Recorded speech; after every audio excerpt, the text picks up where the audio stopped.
So Wolverhampton Wanderers, they've got themselves in a little bit of a mess. Once again, in an ever-changing situation, it looks like Julen Lopetegui is going to be leaving Wolverhampton Wanderers just 6 days before the start of the club's Premier League campaign. You'll probably see me looking across the screen many times during this video because the situation seems to be changing every sort of 10, 20 minutes or so with more and more news coming out. But yeah, like I said, Lopetegui looks like he will not be the Wolves' head coach for the opening fixture at Old Trafford against Manchester United. We'll talk a little bit about that today. Obviously, do let me know your thoughts in the comments section. We did a video or a podcast last night as well, and we sort of had to get that out last night because of the changing situation as well. So some really good points on there, although some of it might be dated already. I think there's still some valid points, and as we obviously look ahead to the new Premier League season as well. But yeah, Lopetegui, we knew there was just so much uncertainty going into this season. We knew towards the end of the campaign there was going to be financial restraints. Wolves were probably not going to have the window that Wolves fans would have wanted. But it's gone wrong, and I think it'll be very interesting to see on social media the split in regards to who gets the blame out of this situation. Will fans blame Lopetegui? Will fans blame the club? I think obviously a lot of the frustration will go towards the club because I think situations like this could have been avoided. Is it poor communication, or is it that Wolves have communicated this and Julen Lopetegui has just not understood what's going to happen or what's going on? He sent out signals, obviously, both at the end of the season, throughout the start of the summer. I think it was crucial that he stuck to his word and committed his future to Wolves, which he sort of did quite early on in the summer.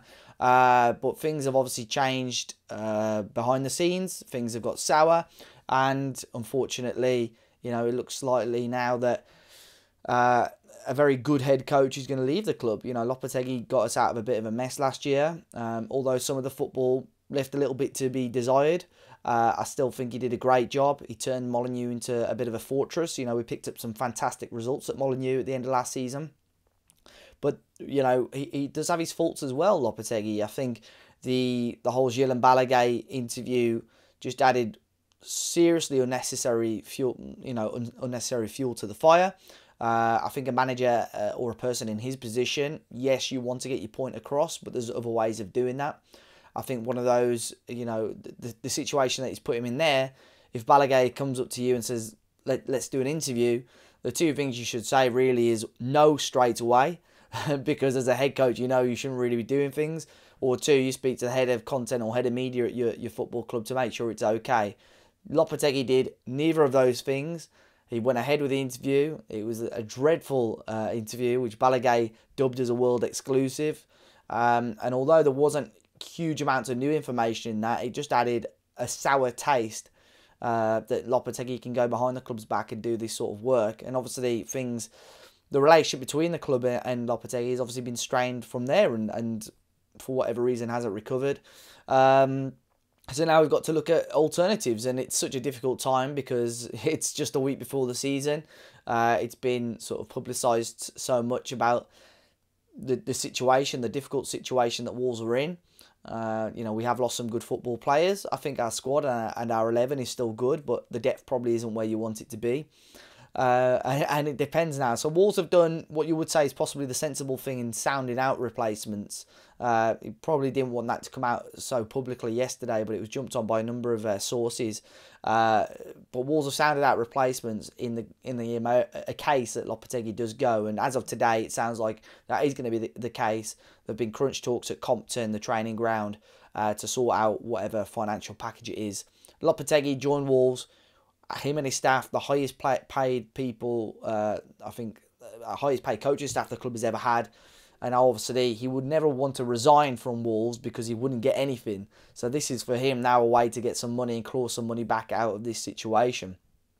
So the managers that have been interviewed, there's not huge information on some, but you've got to look at people that are going to probably,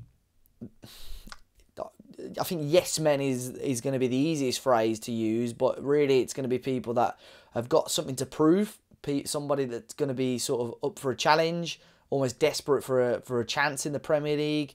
And at the moment, it sounds like Gary O'Neill, the former Bournemouth boss, is going to be the front runner. And I think anything with Lopetegui here, if once he's announced that he's gone, I think the replacement will be announced immediately after.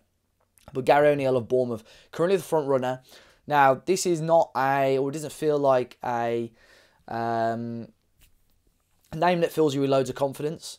I think he did an admirable job at Bournemouth last year. I think he got them out of a serious mess.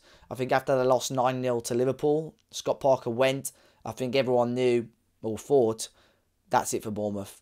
But it's all right because they played Wolves the next week and got a 0-0 draw. And obviously he kept his job.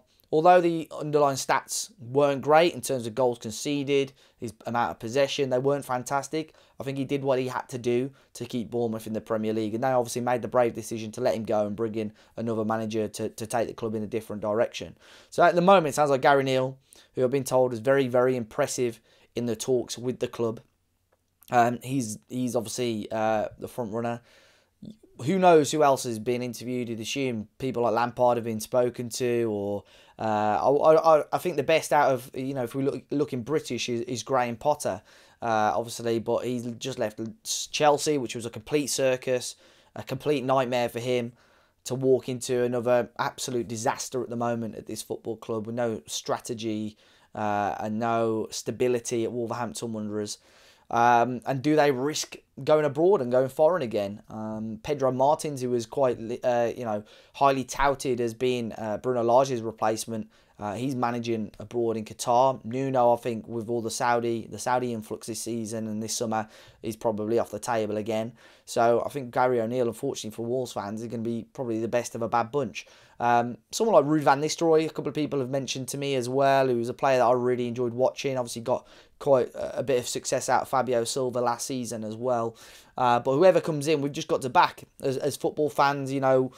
Yes, on paper the manager's name might not be who you want. I think it's always very, very difficult. Many people didn't hear about Nuno. There were lots of sarcastic comments about him. And it's a difficult situation Wolves have been put in. I'm disappointed with how Lopetegui, towards the end of this time here, has dealt with the situation. I think in his head he's wanted to walk away from Wolves and leave for a long, long time. And I just wish if he had that little bit of respect for the football club, he would have done it a lot earlier. We've now got to appoint a manager who's got no pre-season behind them.